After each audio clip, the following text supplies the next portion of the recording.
Táid cé go blian ar an ód. Is me se Seth, tá muidir tógáil dahí bog le Gaeilge sa bhaile.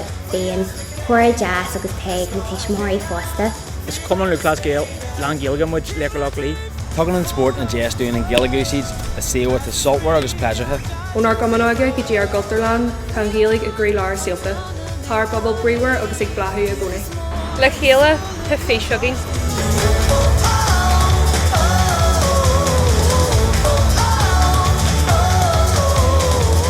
Tá pobl bríomhar leabhar na Gaeilge ag fásaigh ag forbairt a glúndal cá na gcónaí. I try to use Irish every day in my job, even if it's just saying go to a customer or a day which just they walk through the door. Bhrálam níos mó Gaeilge a leirt gach lá. Is me se Gemma agus tá mé gobar in níonar crán. DU, Deaglan or Gorman is Fanum Dum, Tommy Gubber, Boss Hogs. It's great to hear Irish spoken in Dublin. Check 'em okay. But what on the anam will Gaeilge úsáid gach lá. Le chéile tá pobl a gcuin.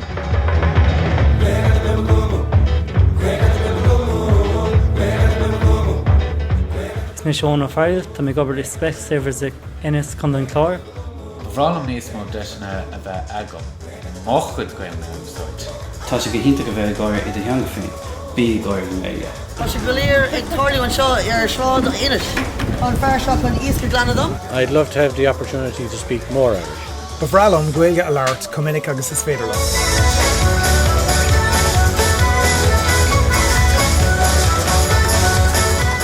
Tá muid dinne ag tógáil clunne trí bhean na Gaeilge, tá muid ag crothú codhúir deisna duna daoine óga amachtaí óga a dhéanú trí bhean na Gaeilge.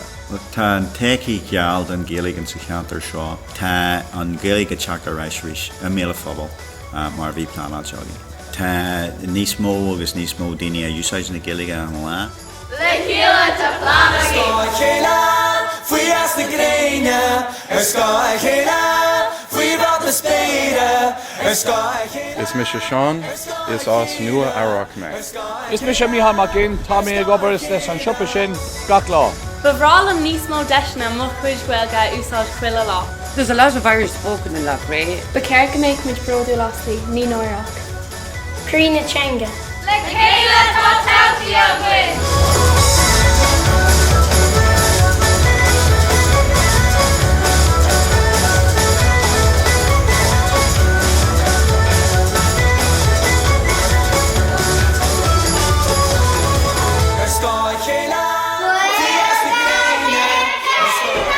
Craig Cantor, Ian Fubble.